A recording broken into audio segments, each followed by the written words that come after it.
यशायाह की पुस्तक में एक खूबसूरत कविता है। उत्तर के महासाम्राज्य बेबीलोन द्वारा यरूशलेम शहर को तबाह किए भी ज्यादा समय नहीं हुआ था और इन यहूदियों को देश से दूर कर दिया था। लेकिन कुछ यहूदी शहर में ही रह गए और वे सोचते थे कि यह क्या हो गया है, क्या परमेश्वर ने हमें छोड़ दिया है। बिल्कुल सही, क्योंकि यरूशलेम को वह शहर माना जाता था जहाँ से परमेश्वर शांति और आशीष लाने के लिए दुनिया पर राज करेंगे। अब यशायाह यह कह रहा है कि यरूशलेम की बर्बादी इजराइल के ही कर्मों का नतीजा है। वे अपने परमेश्वर से दूर और भ्रष्ट हो गए थे, इसीलिए उनका शहर और उनका मंदिर तबाह हो गया। सब कुछ खत्म हो गया लगता है। लेकिन कविता आगे बढ़ती है। शहर की दीवारों पर एक चौकीदार है और दूर पहाड़ियों में हमें एक संदेशवाहक दिखाई देता है और वह शहर की ओर भागता हुआ आ रहा है। वह भाग रहा है और चिल्ला रहा है, शुभ समाचार। और यशायाह कहता है, पहाड़ों पर उनके पाँव क्या ही सुहावने हैं जो शुभ समाचार लाते हैं। सुहावने पाँव? हाँ, वे पाँव सुहावने हैं क्योंकि वे एक सुंदर संदेश लिए हुए हैं। क्या है वह संदेश?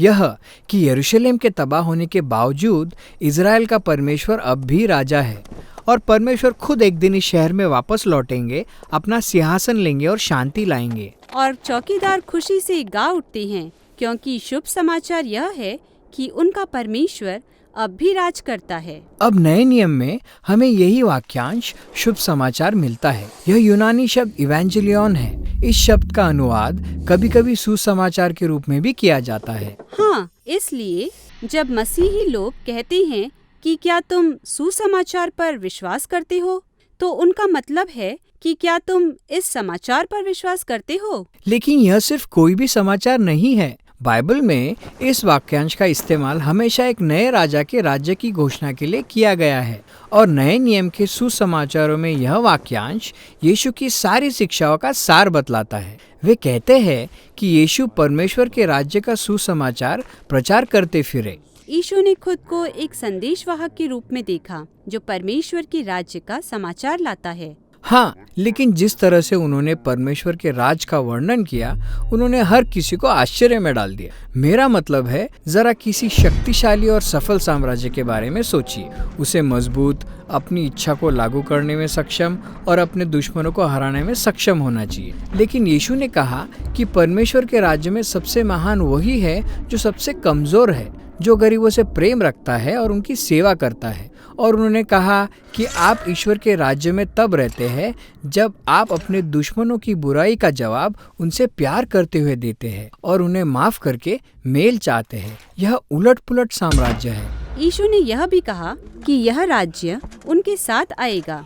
हाँ, उदाहरण के लिए यहाँ एक बहुत रोचक घटना है जहाँ एक रोमन उच्च पदाधिकारी यीशु के पास अपने सेवक को चंगा करने की विनती करता हुआ आता है। वह यीशु को अपना प्रभु कहकर पुकारता है, जिसका अर्थ यह है कि वह यीशु के अधिकार को स्वीकार करता है। यीशु इस व्यक्ति की सराहना करते हैं क्योंकि उसने वह बात जान ली थी जो अब तक किसी ने नहीं जानी थी, कि यीशु सिर्फ परमेश्वर के राज्य का प्रचार ही नहीं कर रहे थे, बल्कि वह खुद राजा थे। तो अब यह बात फैल जाती है कि गलीली के इस यहूदी की बातें और काम ऐसे हैं जैसे वह इज़राइल के राजा हो।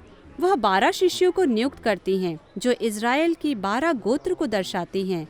वह लोगों को चंगा करती हैं, उनके पापों को क्षमा करती हैं। इन सब बातों ने इज़राइल के अगुओं को इतना डरा दिया और उन्होंने आखिरकार यीशु को मार डालने का निश्चय कर लिया और यीशु ने उन्हें ऐसा करने दिया, जो कि बड़ी अजीब बात है, खासकर जब आप राजा बनने की कोशिश कर रहे हो। बिल्कुल सही बात है, लेकिन यीशु के लिए यह होना बहुत जरूरी था।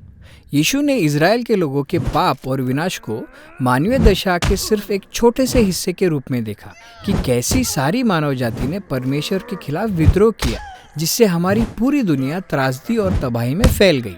तो अब ऐसी दुनिया पर परमेश्वर अपना राज्य कैसा लाएंगे? यीशु का मानना था कि यह अपने शत्रुओं के लिए दिए प्रेम पूर्ण बलिदान से संभव होगा।